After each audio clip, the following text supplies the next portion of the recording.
प्रिय विद्यार्थियों नमस्कार। एजुकेशन स्कूल परिवार में आपका स्वागत है। हम दिल्ली पुलिस कांस्टेबल के प्रीवियस पेपर सोल्व कर रहे थे। आज हम 15 दिसंबर 2020 इवनिंग शिफ्ट के क्वेश्चन सोल्व करेंगे। क्वेश्चन नंबर 1, एक आयताकार कमरे के फर्श का क्षेत्रफल 60 वर्ग मीटर है और इसका परिमाप 34 मीटर है। सबसे लंबी छड़ी की लंबाई मीटर में कितनी है जिसे इस आयताकार कमरे में रखा जा सकता है। भाई फर्श की बात कर रहा है, ठीक है। आयताकार रेक्टेंगल ये है, ये इसकी लंबाई है, ये चौड़ाई है, ठीक है। आयत की आमने सामने की भुजाएं बराबर होती हैं साइड, जो ये मान लो जितनी भी मीटर सेंटीमीटर है उतनी ये सेम मिलेगी, ये दोनों आपस में बराबर होती हैं, ठीक है। हमें क्या निकालना है, सबसे लंबी छड़ी की लंबाई। सबसे लंबी कौन सी होगी, जो इसका विकर्ण होगा यानी डायगोनल, ये निकालना हमें। इसके लिए हमें क्या चाहिए, एल लंबाई और चौड़ाई का वैल्यू चाहिए उसके लिए। तो कैसे करेंगे, देखो क्या बता रखा है, इसका क्षेत्रफल यानी एरिया बता रखा है भाई, क्षेत्रफल। इसका एरिया कितना बता रखा है, 60 वर्ग मीटर। और परिमाप पैरामीटर, परिमाप कितना बता रखा है, 34 मीटर। ये क्वेश्चन में दे रखा है। अब देखो आयत का क्षेत्रफल क्या होता है भाई, लंबाई गुणा चौड़ाई, दोनों की गुणा होती है, ठीक है। यानी एल और बी का मान हमारे पास है, एल बी लंबाई गुणा चौड़ाई कितना है, 60। ये क्या परिमाप पैरामीटर। परिमाप क्या होता है भाई, आयत के चारों भुजाओं का योग और आमने सामने की भुजाएं बराबर होती हैं। तो हम क्या लिखते हैं इसको, 2 × L plus B, 2 × L plus B कितना दे रखा है, 34। 2 से कैंसिल कर दो, कितना हो जाएगा, 17। यानी एल प्लस बी लंबाई और चौड़ाई की वैल्यू कितनी है, योग 17। देखो भाई ये सब क्वेश्चन में दे रखा है, कुछ भी करने की जरूरत नहीं है। क्या करेंगे, 60 है ना ये, इसके 2 ऐसे फैक्टर करो, 2 ऐसे फैक्टर में तोड़ना है इसको भाई। इनकी गुणा करें तो 60 आ जाए और जोड़े तो 17 आ जाए, ठीक है। ज़्यादा कुछ करने की जरूरत ही नहीं है। तो कैसे तोड़ेंगे, 12 × 5, 12 × 5 करेंगे तो 60 और 12 और 5 जोड़ेंगे तो 17, ठीक है। तो हो गया, लंबाई हो गई 12, चौड़ाई हो गई 5। क्या निकालना हमें, विकर्ण, इसका डायगोनल। तो क्या होता है भाई, L square plus B square और इसका वर्गमूल निकाल दो। 12 का स्क्वायर कितना हो जाएगा, 144 प्लस 5 का स्क्वायर 25 और इसका वर्गमूल निकाल दो, कितना हो जाएगा, 169। 169 का वर्गमूल निकालेंगे तो 13। तो छड़ी की लंबाई कितनी होगी, 13 मीटर। दूसरा तरीका ये है भाई, इस तरह नहीं चलो तो आप L प्लस बी का मान है, L माइनस बी का और मान निकाल लो। कैसे निकालेंगे, इस फॉर्मूले से, a माइनस बी स्क्वेयर बराबर a plus B square minus 4ab। लेकिन जब लंबा प्रोसेस होगा ये करने की हमें जरूरत नहीं है, सीधा चलो 60 के ऐसे फैक्टर बनाओ, 2 फैक्टरों में तोड़ो, जिनकी गुणा करें तो 60 और जोड़े तो 17 आ जाए, ठीक है। ये क्या हो जाएगा, लंबाई मान लो, 20 में चौड़ाई मान लो, ठीक है। a प्लस बी लंबाई और चौड़ाई ये हमारे पास है 17, इसका मान रख दो, 17 का स्क्वायर हो जाएगा माइनस 4ab यानी l और b कितनी है, 60। तो 60 से इसको गुणा कर दो, यहाँ से a माइनस बी यानी l माइनस बी लंबाई माइनस चौड़ाई का मान आ जाएगा। ये करोगे तो आप, बाकी ये करने की जरूरत नहीं, सीधा क्वेश्चन पे चलो। हमारे पास 2 संख्याओं का गुणनफल है और उनका योग है, ठीक है। तो संख्या निकाल सकते हैं। तो आंसर हमारा क्या हो जाएगा, 13 metre, option A. Question number 2, 2 संख्याएं तीसरी संख्या से क्रमशः 29% और 37% कम है। दूसरी संख्या पहली संख्या से कितने प्रतिशत कम है। भाई कुल कितनी संख्याएं हैं, 3 संख्याएं मान लो भाई, ए बी सी कुछ भी लिख लो, ये 3 संख्याएं हैं। क्या बता रखा है इसमें, 2 संख्याएं तीसरी संख्या से क्रमशः 29% और 37% कम है। तीसरी से कम है, तीसरी मान लो 100, तो कितनी कम है, 29% और 37%। ये अपने आप में 100% है, इसे 29% कम करें तो कितना हो जाएगा, 71। तो ये हो गई पहली 71 और दूसरी क्या हो जाएगी, 37% कम है, तो 100 में से 37 घटा दो, कितना हो जाएगा, 63। इनका रेशियो ये है तीनों संख्याओं का, ठीक है। कैंसिल अब होता नहीं है क्योंकि ये प्राइम नंबर है। अब देखो दूसरी संख्या पहली संख्या से कितने प्रतिशत कम है। पहली देखो कम कितनी है, ये 71 है, ये 63 है, तो 71 में से 63 घटा दो, कितना कम है, 8। अब देखो पूछा क्या, दूसरी संख्या पहली संख्या से तुलना किससे की जा रही है, पहली संख्या से। तुलना वाली राशि हमेशा नीचे आएगी और प्रतिशत के लिए गुणा में 100। ठीक है, ये प्राइम नंबर है, इसे पूरी पूरी भाग जा नहीं रही क्योंकि ये क्या है 800, पूरा पूरा भाग नहीं जाएगा, इसलिए भाग करके देखना पड़ेगा, कटेगा नहीं। तो 800 को हम क्या करेंगे 71 से भाग कर दो, हमारा आंसर आ जाएगा। एक बार में 71 बचेगा 9, फिर एक बार में 71 बचेगा 19। अब देखो कितना है 11। हमारा काम चल जाएगा इसमें भी क्योंकि एक ऑप्शन में ही है। आप चाहो तो आगे करके देख सकते हो भाई, आपके पास टाइम है तो, वरना हमारा काम चल गया। ठीक है, ऑप्शन ए हो जाएगा, लेकिन आगे चाहो तो करके देख सकते हो। देखो आगे 0 उतारेंगे तो दशमलव लगाओ, कितनी बार में जाएगा 2 बार में 142। 0 उतारेंगे अब 6 बार में 420 लगभग, 7 बार में 490 ज़्यादा हो जाएगा, 6 बार में करो 6 और 6 7 42। ठीक है, 4 5 0 उतारेंगे अब की बार। देखो ये 6 बार में आया था, इसका मतलब ये 6 बार से भी ज़्यादा बार में जाएगा, 7 बार में जाएगा लगभग। तो क्या हो जाएगा, कितने अंकों तक बताना, 2 अंकों तक। तीसरा अंक 5 या 5 से ज़्यादा हो तो पहले वाला अंक बढ़ जाता है, यानी 11.27 हो जाएगा, क्योंकि ये एक अंक एक बढ़ जाता है, ये तीसरा अंक 5 या 5 से ज़्यादा है तो। लेकिन ये हमें करने की जरूरत नहीं थी, 11 में हमारा काम चल गया था। ठीक है, तो ऑप्शन ए। क्वेश्चन नंबर 3, 3 सही 2/3 प्लस 6 सही 7/12 प्लस 4 सही 9/36 में कौन सा न्यूनतम भिन्न जोड़ा जाए जिससे योगफल पूर्ण संख्या बन जाए। भाई पूर्ण संख्या बन जाएगी ये बोल रखा है। तो देखो 3 सही 2/3, तो 3 तो इसमें क्या है, पूर्ण संख्या है पहले से ही, 2/3 ले लो इसका, 2/3 प्लस 6 सही 7/12, तो 6 तो इसमें पूर्णांक है तो 7/12 ले लो, प्लस का साइन 7/12। फिर प्लस 4 सही 9/36, 4 तो इसमें पूर्णांक है तो क्या हो जाएगा 9/36 ले लो, और 9/36 को भी आप कैंसिल करके लिख सकते हो भाई, 9 से 4 बार में कैंसिल होता है, यानी 1/4 लिखो इसको। ठीक है, इसका एलसीएम ले लो, कितना हो जाएगा 12, 3 से भाग देंगे 4, 4 गुणा 2 8 प्लस 12 से 1 कितना हो जाएगा 7, 4 से 3 8 7 15 और 3 18/12, कैंसिल करेंगे 6 से 3/2, यानी 1 सही 1/2। क्या बोल रखा है, क्या जोड़ा जाए, तो ये फिर पूर्ण संख्या हो गई 1, क्या बच गया 1/2। इसको पूर्ण संख्या बनाने के लिए क्या जोड़ा जाए, ये तो सिंपल दिख रहा है, 1/2 तो 1/2 जोड़ देंगे, लेकिन मान लो 3/7 4/7 ऐसे आ जाए तो क्या करेंगे, इसको 1 में से घटा कर देख लो। ठीक है, 2 एकम 2, 2 में से 1 घटाएंगे तो 1/2।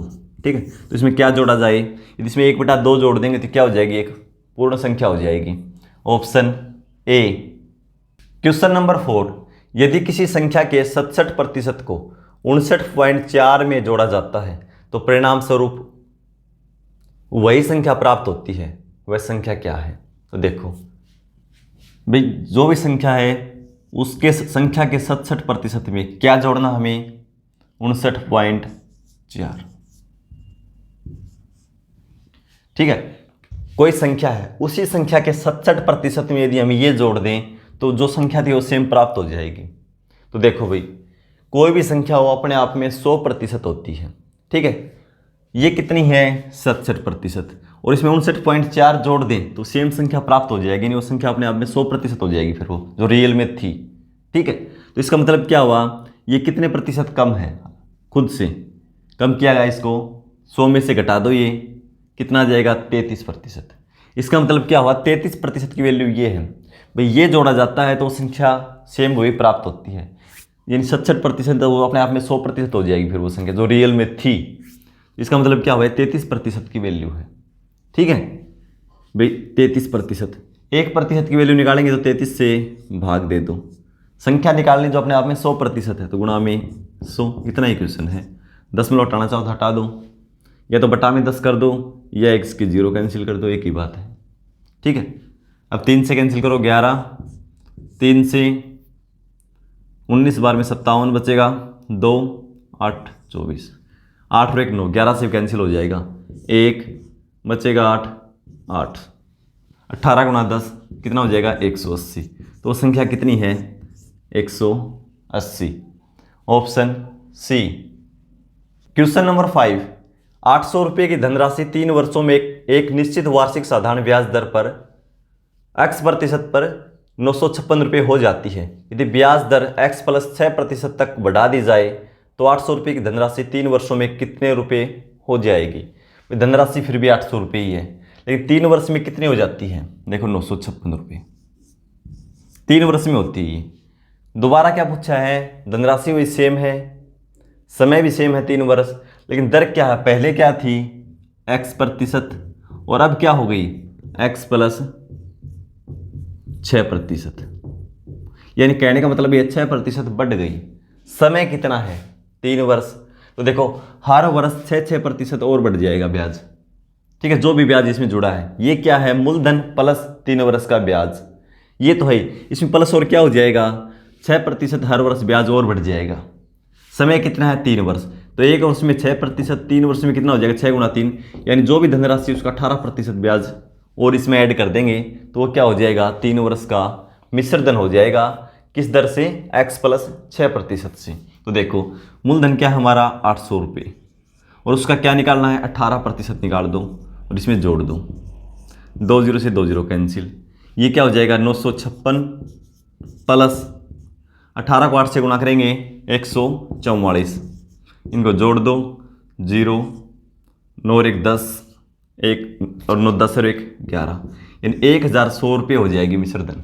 धनराशि वो 1100 रुपये हो जाएगी किस दर से, x प्लस 6 से, और x से क्या होती थी 956, क्योंकि ये x से शामिल है पहले से, इसमें हमने इसका 6% निकाल के 3 वर्ष का और जोड़ दिया, यानी धनराशि हो जाएगी 1100 रुपये। Option B. क्वेश्चन नंबर 6, निम्नलिखित समीकरण में Q का मान अधिकतम मान क्या होगा। क्या समीकरण है 5p9 3r7 3q8 और इसका योग कितना है सम 1194। ये पूछा भी Q का अधिकतम मान क्या हो सकता है इसका, तो देखो सबसे पहले इसको ऐड करो, 9 और 7 16, 16 और 8 24, हासिल कितनी है 2, यहाँ पे 2 जाएगा। ठीक है, 2 इसमें हासिल है, जोड़नी पड़ेंगी। फिर आगे देखो भाई, इसको छोड़ दो एक बार, आगे देखो 5 और 3 8, 8 और 3 11, 11 का हमने 11 ही लिखा है, इसका मतलब आगे कोई भी हासिल नहीं जा रही, तो इसका योग क्या है 10 से कम है, 10 से कम है। इसको मिलाकर, इस हासिल को मिलाकर 10 से कम है, 10 से कम जितना हो सकता है, 9 भी हो 8 हो 7 हो, लेकिन क्या लिखा हुआ है 9, तो इसका मतलब योग क्या है 9। कब है 9, जब इसमें 2 जोड़ा जाता है। ठीक है, Q का मान अधिकतम लेना है तो P और R का न्यूनतम लेना पड़ेगा। कितना ले सकते हैं 0 0 ले सकते हैं, इससे कम तो ले नहीं सकते, ये भी 0 हो जाएगा, P का मान, R का मान भी 0 हो जाएगा। Q का अधिकतम चाहिए, Q में जब 2 जोड़ा जाता है तब क्या होता है 9, तो 2 इसमें से घटा दो, 9 में से 2 घटा दो, क्या जाएगा Q का मान 7 ले सकते हैं अधिकतम। भाई ये 7 हो जाएगा, 2 हासिल है 9 हो जाएगा, ये दोनों 0 हो जाएंगे। ठीक है, तो Q का अधिकतम मान 7, ये नहीं भी 9 ले लोगे क्योंकि 2 ये हासिल भी तो हैं। ठीक है, तो हमारा आंसर क्या होगा ऑप्शन सी। क्वेश्चन नंबर 7, ए ने एक वस्तु 5200 रुपये में खरीदी और उसे 30% की हानि पर बेच दी। इस राशि से उसने दूसरी वस्तु खरीदी और 60% के लाभ पर बेच दी। उसे कुल मिलाकर कितना प्रतिशत लाभ हुआ। भाई देखो उसके पास 5200 रुपये थे, उसने कोई वस्तु खरीद ली और उस वस्तु को 30% हानि पर बेच दिया। जो भी उसे पैसे प्राप्त हुए उसी पैसे से उसने क्या किया, एक दूसरी वस्तु खरीदी और उस वस्तु को भी उसने 60% के लाभ पर बेच दिया। तो उसे कुल मिलाकर कितना लाभ हुआ ये पूछना चाहता है। तो देखो कैसे हल करेंगे इसको हम, इसके तरीके 2-3 है करने के। एक तो ये है जो क्रमिक छूट निकालते हैं, सक्सेसिव डिस्काउंट, उस तरीके से A plus B plus AB बटा 100, इस तरीके से हम कर सकते हैं। ठीक है, क्योंकि 5200 इसके में जरूरत नहीं है, क्योंकि लाभ प्रतिशत निकालना है या हानि प्रतिशत निकालना है तो उसकी जरूरत नहीं है। कभी आप 5200 का 30% कम करके निकालो फिर उस पर 60% बढ़ाओ, नहीं, टाइम खराब हमें नहीं करना हमारा। तो देखो ए यानी पहले 30% हानि, हानि को माइनस में लिखेंगे, फिर 60% लाभ तो प्लस 60, ये साइन इन दोनों के गुणनफल पर डिपेंड करता है। ये क्या है, प्लस और ये माइनस, क्या हो जाएगा, प्लस माइनस माइनस। ठीक है, ए बी 30 गुणा 60 कितना हो जाएगा, गुणा करके लिख दो 1800 और बटा में 100, 2 0 से 2 0 कैंसिल कर दो। अब देखो 60 प्लस का है, 30 और 18 माइनस के, जोड़ेंगे 30 और 18 48, इसमें से घटाएंगे तो 12, किसका होगा, प्लस का, यानी 12%। प्लस क्या दर्शाता है, लाभ, यानी 12% लाभ होगा। एक तरीका तो ये है। दूसरा क्या है भाई, 30% हानि। 30% को क्या लिखेंगे, 3/10 और 60% लाभ, 60% को हम लिखें 3/5। ठीक है, अब इसका मतलब क्या, 10 के ऊपर 3 हानि, यानी कितना हो जाएगा 7, उसका मूल्य हो जाएगा 7/10। ठीक है, जो भी मूल्य था, मूल्य में पता है लेकिन लिखने की जरूरत नहीं है। ठीक है, 7/10। फिर क्या है, लाभ, 5 के ऊपर 3 लाभ, कितना हो जाएगा 8/5, जो भी धनराशि है वो 8/5 हो जाएगी। अब कैंसिल होता है कैंसिल कर दो, नहीं होता कोई बात नहीं, वैसे कैंसिल करने की जरूरत भी नहीं है, छोटी संख्याएं हैं। 8 गुणा 7 56/50, यानी रियल में उसके पास 50 रुपये थे, तब कितने हो जाएंगे 56। कितना लाभ हुआ, 6 यूनिट का, किस पे हुआ, 50 पे। प्रतिशत के लिए गुणा में 100, 50 से 2 बार में, 6 गुणा 2 12%। दूसरा तरीका ये है। तीसरा ये है, आप 5200 की राशि लेके निकाल दो। ठीक है, लेकिन वो लेने की जरूरत नहीं है, जो आपको ठीक लगे वैसे निकाल लेना। ठीक है, तो ऑप्शन ए।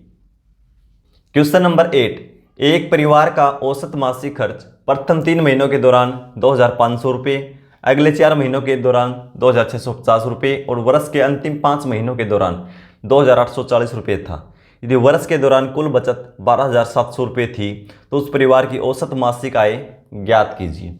भी देखो, औसत मासिक खर्च दे रखा है 3 अलग अलग समय की, प्रथम 3 महीनों की दौरान 2500। तो देखो 3 महीने में कुल कितने पैसे खर्च किए, तो 3 महीने में पर महीने क्या है, औसत 2500। तो 3 महीने में कुल निकाल लेंगे, कितना हो जाएगा, 25 को 3 से गुणा करो 75, यानी 7500 रुपये खर्च किए 3 महीने में। फिर क्या है, अगले 4 महीनों के दौरान 2650, अगले 4 महीनों के दौरान 2650। कैलकुलेशन कैसे करेंगे, देखो 2650, इसको एक बार 2500 मान लो आप, 2500 को 4 से गुणा करेंगे कितना हो जाएगा 10,000, और 150 को 4 से करेंगे 600, तो कितना हो जाएगा 10,600। 3 और 4 7 महीने हो गए, कितने बच गए 5। एक वर्ष की बात करता है ना, बता रखा है अंतिम 5 महीने 2840, 2840। ठीक है, एक महीने का 2840, तो 5 महीने कितना हो जाएगा, इसको गुणा कर दो। गुणा कैसे करेंगे, 40 को छोड़ दो साइड में एक बार, 28 को 5 से गुणा करेंगे 140, यानी 14,000। 40 को 5 से करेंगे 200, कितना हो जाएगा 14,200। पूरे वर्ष की जोड़ दिया हमने, कितना खर्च हुआ, इसको ऐड कर लो, 0 0 3 11 और 1 12, 2 और 1 3, इतने खर्च किए टोटल उसने। ठीक है, लेकिन बचत भी कर रखी है, कितनी बचत है 12,700। यदि खर्च में हम बचत जोड़ देंगे तो क्या हो जाएगी, उसकी इनकम हो जाएगी, कितनी है 12,700, ये जोड़ दो 12,700। 0 0 0 5 4, यानी 45,000 रुपये उसकी इनकम है पूरे वर्ष में। पूछा क्या कि मासिक आय, परिवार की औसत मासिक आय, इन 12 महीने की है, औसत निकालना है तो 12 से भाग कर दो।